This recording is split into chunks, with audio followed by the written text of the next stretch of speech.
दादा मनोहर भाई के नाम पर वारंट है। अंदर ये शस्त्रधारी देख रहे हो? बाहर सरकारी कर्मचारी देख रहे हो?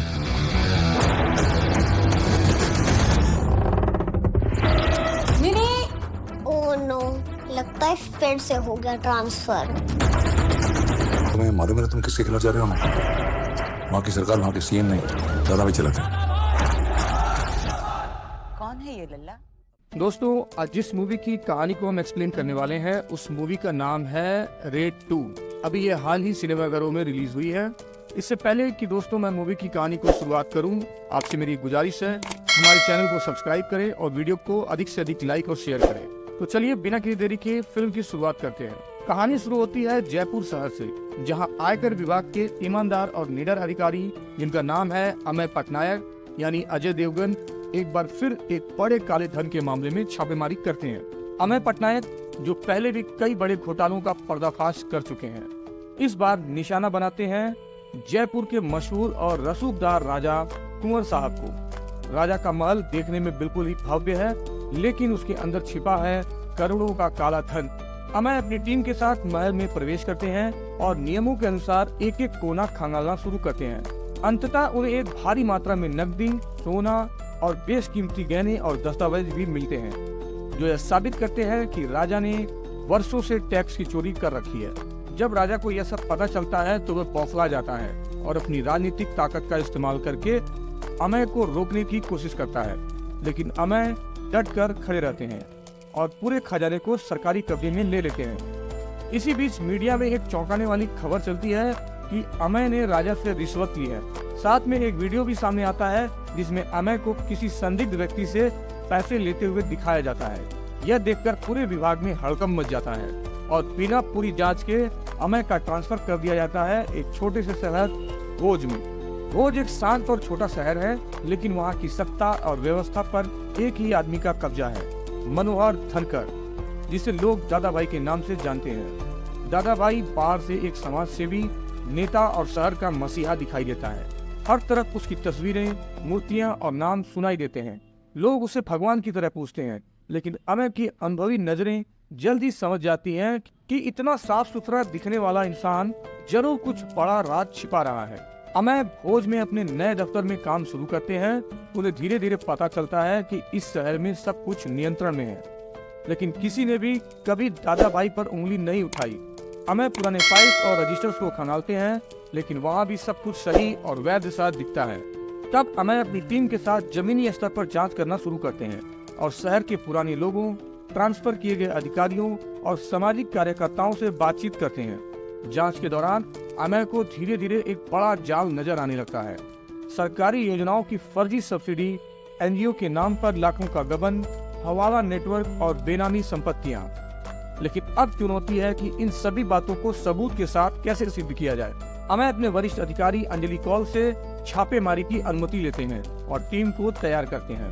अगले दिन सुबह 6 बजे अमय और उनकी टीम दादा भाई के घर, फार्म हाउस, एनजीओ दफ्तर और रिश्तेदारों के ठिकाने पर छापेमारी शुरू करते हैं, लेकिन हर जगह उन्हें पूरी सफाई और वैध कागज मिलते हैं। कहीं भी कोई नकदी, सोना या गैर कानूनी दस्तावेज नहीं मिलता। दादा भाई पूरी तैयारी के साथ बैठा होता है। मीडिया को भी बुला लिया जाता है और पूरी कोशिश की जाती है कि अमय को शर्मिंदा किया जाए, लेकिन अमय हार नहीं मानते और वे रणनीति बदलते हैं और एक नई दिशा में जांच शुरू करते हैं। वे मनोहर उर्फ दादा भाई के पुराने साथियों और दुश्मनों की तलाश करते हैं। इसी दौरान उन्हें मिलता है लल्लन सुधीर, जो कभी दादा भाई के लिए काम करता था, लेकिन अब उससे अलग हो चुका है। लल्लन पहले डरता है, लेकिन अमय की ईमानदारी देख करके वह धीरे धीरे खुलने लगता है और कुछ जरूरी सुराग देता है। इन सुरागों से अमय को एक पुराने गेस्ट हाउस की जानकारी मिलती है, जहां दादा भाई कभी अपनी योजनाओं की मीटिंग करता था।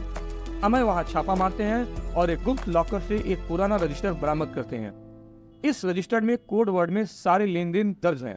कौन पैसा भेज रहा है, कहां से आ रहा है, किस खाते में जा रहा है, सब कुछ। लेकिन इस रजिस्टर को कानूनी सबूत बनाने के लिए अमय को इसकी पुष्टि करवानी होती है। इस काम में अमय मदद लेते हैं खुद दादा भाई की माँ अम्मा यानी सुप्रिया पाठक की।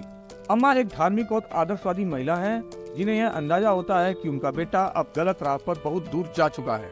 अमय उनसे निवेदन करते हैं कि देश और समाज के लिए उन्हें आगे आना होगा। अम्मा धीरे धीरे टूटती हैं और अंत में वे अपने बेटे के खिलाफ गवाही देने के लिए तैयार हो जाती हैं। फिल्म का क्लाइमेक्स बहुत ही दमदार और इमोशनल है।